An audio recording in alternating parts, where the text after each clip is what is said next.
Midi, ça va vite, ça va vite, ça va vite. Il fait beau, c'est merveilleux, on est heureux. Regardez à l'écran les articles pour vous rafraîchir votre mémoire. Michel Torre, je ne suis pas italien, Torre. Merci Mike à la régie, Mike Ciacciarelli, un italien un pur.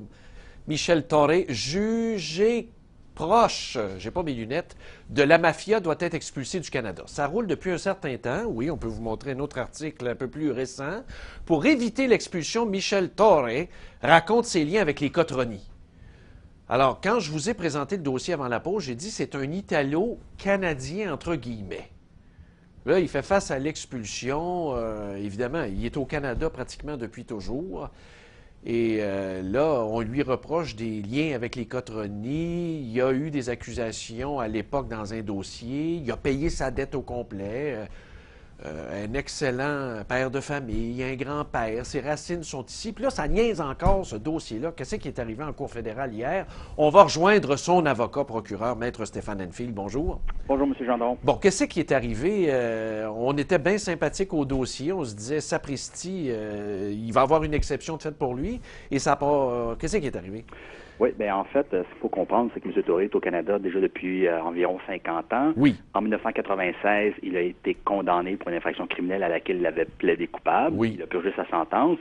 Depuis 1996, il n'a pas eu de nouvelles condamnations. Autour de 2012-2013, M. Torre décide de faire une demande de pardon dans le but d'obtenir sa citoyenneté canadienne. Oui. Et c'est là que ses problèmes avec l'immigration débutent. On veut l'interdire de territoire pour grande criminalité au Canada et appartenance à une organisation criminelle suite à la condamnation qui remontait 17 ans plus tôt, soit 1996. Oui. Alors, la Commission de l'immigration avait émis une mesure d'expulsion interdisant de territoire pour grande criminalité M. Torre. Cette décision a fait l'objet d'une demande de contrôle judiciaire à la Cour fédérale. Oui. Nous avions obtenu l'autorisation. Ce dossier a été plaidé début avril et hier, la décision est tombée. En fait, la Cour fédérale, dans une décision quand même assez bien étoffée Oui. de 29 pages, maintient donc la décision de première instance, c'est-à-dire d'interdire de territoire M. Torre et la mesure d'expulsion. Toutefois, on peut dire que c'est une demi-victoire ou demi-défaite dans le cas de M. Torre. Mais il y a une porte ouverte, là. Exactement. C'est que c'est assez particulier, la Cour fédérale, en fait, pour pouvoir contester une décision de la Cour fédérale devant la Cour d'appel fédérale, il faut que le juge de première instance nous donne l'autorisation de le faire. Et c'est un peu technique, là, c'est ce qu'on appelle une question certifiée. Alors, si le juge de la Cour fédérale ne certifie aucune question, il est donc impossible de contester devant la Cour d'appel fédérale. Dans le cas de M. Torre, nous avions soumis 4 questions à être certifiées et la Cour en a retenu une, ce qui permet maintenant à M. Torre de contester la décision devant la Cour d'appel fédérale, qui est évidemment l'instance avant la Cour suprême du Canada. OK, donc il y a de l'espoir. On peut gagner du temps, entre guillemets, pour plaider encore une fois. Ben, en fait, c'est pas seulement gagner du temps, mais c'est de faire valoir, évidemment, tous ses moyens. Oui. Et si la Cour d'appel fédérale devait, évidemment, intervenir, à ce moment-là, ben, le dossier serait retourné au tribunal de première instance, c'est-à-dire devant la section de l'immigration, de la Commission de l'immigration et du statut de réfugiés, pour qu'on revoie l'enquête. OK. Ça, est-ce que c'est cette question-là, justement, que vous demandez, qui a été acceptée et certifiée? Quelle est la question, là?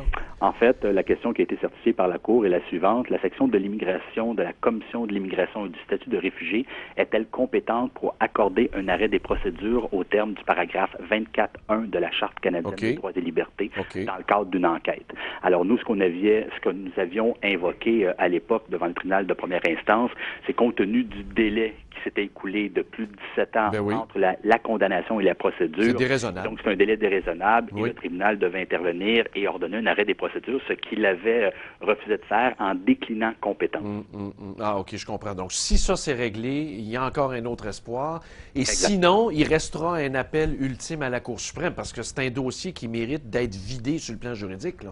Exactement. Cependant, vous savez, comme moi, M. Gendron, que la Cour suprême, c'est sur permission. Oui. Alors, avant même d'espérer se rendre à cette étape-là, il faudra demander la permission avant tout. Mais quand même, on n'aura pas besoin de s'y rendre, cependant. Oui, mais souhaitons-le. Mais quand même, là, admettons qu'on doit présenter une requête pour permission d'appeler à la Cour suprême. Oui. je peux pas croire, avec les orientations récentes d'un gouvernement qui dit vouloir faire le ménage puis expulser un et l'autre, il y a une question. C'est important de régler cette question-là. Ça pourrait en revenir à d'autres. Il faut que ça soit réglé. Oui, il y a une question importante. Il y a une question surtout importante au niveau du droit administratif. C'est-à-dire que tous les tribunaux, même la Cour suprême, ont reconnu le droit et même le pouvoir des tribunaux administratifs de faire respecter la Charte. Bon. Maintenant, si on a le pouvoir de faire respecter la Charte, inclut tout. encore faut-il avoir le pouvoir d'ordonner les réparations. Ah.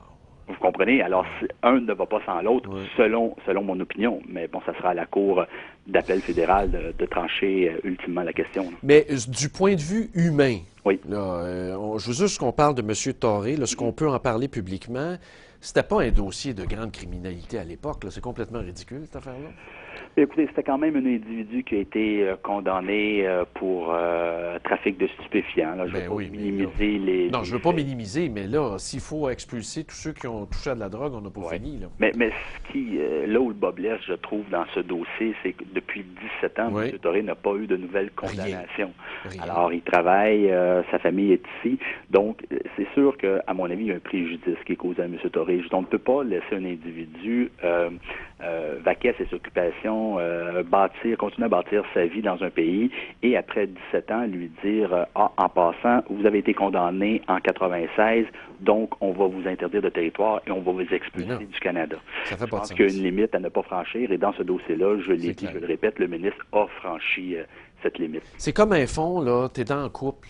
Moi, je vois ça de même. T'es en couple, puis là, tu vois, hey, ma blonde est bien travaillante, mais bon, tu l'aimes plus, mais tu te fermes la boîte pendant 17 ans, tu la laisses travailler sa ferme, elle fait le train, elle fait la comptabilité. Puis là, au bout de 18 ans, tu dis, ben je me suis trouvé une pitoune un peu plus jeune, alors bye-bye. Puis merci beaucoup de m'avoir aidé pendant toutes ces années-là. Ça marche pas. Il y a la prestation compensatoire. Tu te dis, ça n'a pas de sens. Ce gars-là, c'est quasiment... Pourquoi ils l'ont pas expulsé dès le début? Parce que c'était pas dans les orientations du gouvernement de faire la guerre à ça, j'imagine. À l'époque, en 1996, M. Thoré avait reçu la visite de l'Agence des services frontaliers du Canada qui lui aurait dit, quand je dis aurait, parce qu'évidemment, on a fait des demandes d'accès à l'information dans le but de recouvrer des documents et malheureusement, le temps s'étant écoulé, ces documents-là ne sont plus disponibles. Et donc, il aurait quand même reçu une visite de l'agence lui indiquant s'il ne commettait pas de nouvelles infractions, s'il n'avait pas de nouvelles condamnations, il n'aurait jamais de problème. Bon.